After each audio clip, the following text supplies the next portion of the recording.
پوشان وطنم.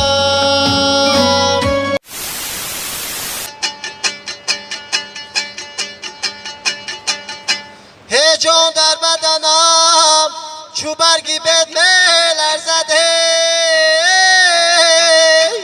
یارمه.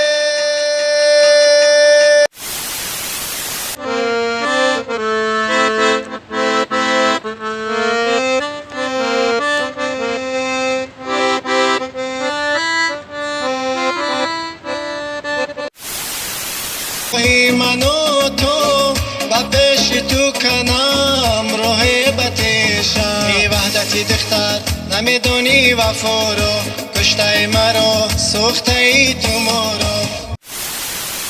همین خاطر در آخر برنامه برای برادرمون عبدالمجید ما در جاده صنعت در جاده موسیقی نوازی و آهنگسازیشون عموما موفقیت ها تمنا داریم. سلامت باشین. بگذار همه